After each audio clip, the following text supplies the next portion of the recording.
শিক্ষকদের দাবি মেনে নিতে হবে, জাতীয় নাগরিক পার্টিকে প্রতীক দিতে হবে।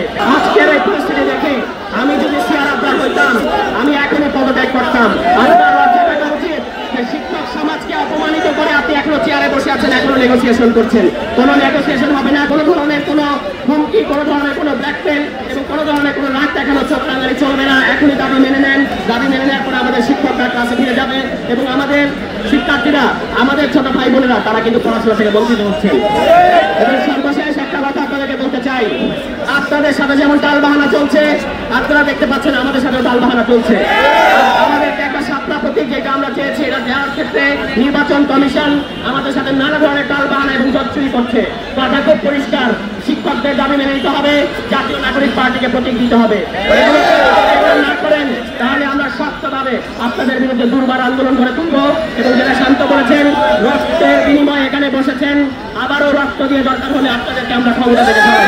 সন্ধানের মতো আমাদের বাংলাদেশের আপামর শিক্ষক সমাজ তাদের কতগুলো মৌলিক দাবিতে এই শহীদ মিনারে অবস্থান করছেন, কিন্তু আমরা দেখতে পাচ্ছি শুরু থেকে এই অন্তর্বর্তীকালীন সরকার যারা বাংলাদেশের জনগণের, ছাত্র সমাজের, শিক্ষকের রক্তের উপর এই আসন গ্রহণ করেছেন, বাড়ি বাড়ি নানা ধরনের সুযোগ সুবিধা নিয়েছেন, তারা আজকে আমাদের এই শিক্ষকদেরকে রোদে, বৃষ্টিতে, রাতের অন্ধকারে এরকম খোলা শহীদ মিনারে অবস্থান করতে বাধ্য করছেন এবং তাদের দাবি নিয়ে এক ধরনের টাল বাহানা করছেন। কি দাবি করেছেন আমাদের শিক্ষকেরা? এটা অত্যন্ত মৌলিক একটা দাবি যে বাসা ভাড়া, উৎসব এবং চিকিৎসা এই খেতা বাড়াতে হবে। এইটা যে আন্দোলন করে এখানে এসে বলতে হচ্ছে, এর চেয়ে লজ্জার আর কিছু নাই।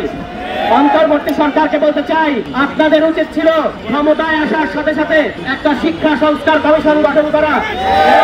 শিক্ষক সমাজ তারা কেন যুগের পর যুগ অবহেলিত ছিল সেটা তদন্ত করে, সেটা তথ্য প্রকাশ করে তারপর সেটা সংশোধনের ব্যবস্থা করা, কিন্তু আপনারা সেটা করেন নাই। আপনারা কি করছেন? আপনারা লন্ডন, আমেরিকা, নানান দেশে গিয়ে সেজদা দিয়ে আসতেছেন, কিন্তু আমাদের শিক্ষক সমাজ এখানে তাদের একটা মৌলিক দাবি নিয়ে বসে আছে। এটা অত্যন্ত